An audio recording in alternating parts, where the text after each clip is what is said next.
correct me if I'm wrong, the person to really invent the imprint training process. Well, no, I didn't invent it at all, because it's been used by nomadic peoples that lived with their horses 24 hours a day, such as the Bedouins, 3 Plains Indian tribes that I have definite proof of: the Kiowa, the Comanche, and the Cherokee. One tribe in Canada, a tribe in Argentina, and I'm sure many, many others that picked up the fact that if you work with foals from the moment of birth, you can imprint their minds with a relationship to the human being that will last a lifetime, unless you do something to spoil it later on. So I didn't invent anything. I did discover it on my own, and all I've done is I gave it a name, I've popularized it, and most important, I explained it scientifically. And this all began in 1959, so it's been over half a century, and it took a long time for it to be accepted, but it's in use all over the world now. I just love hearing you talk about all this stuff that some people just think is so pie in the sky, but you have scientific backing behind it. You've actually proven that these things that we've known and haven't really been able to explain in a tangible aspect, that they're real and that they are scientifically able to be proven. I think it's super cool. Yeah. In the last decade, imprint training has been applied to many other species, but these are all precocial species. That is, those animals that at the time of birth, they're neurologically mature, all of their senses are working, and their learning capacity is at its peak.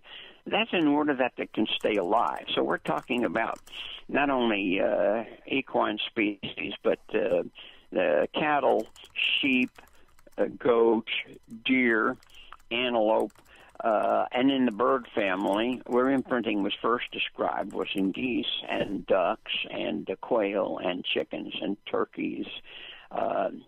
Note that these are mostly prey species.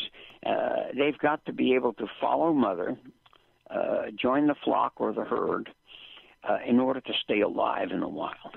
And in the last decade, it's been applied to many other species. A lot of zoos are now imprinting their precocial species at birth.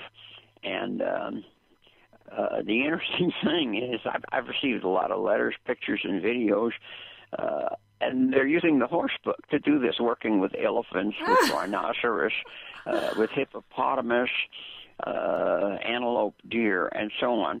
But there's no how-to books written on these other species, so they use the horse book, and it works in all of them.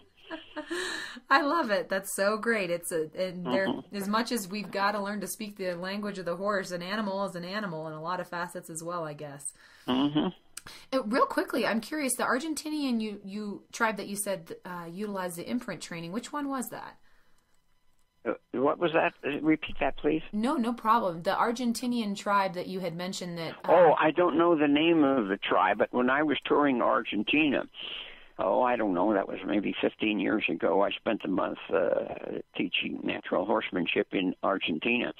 And I was shown a book with a narrative poem. It's a book-length poem that was written in the late 1500s, if I remember correctly. And it's the story of a tribe that is now extinct. They were killed off.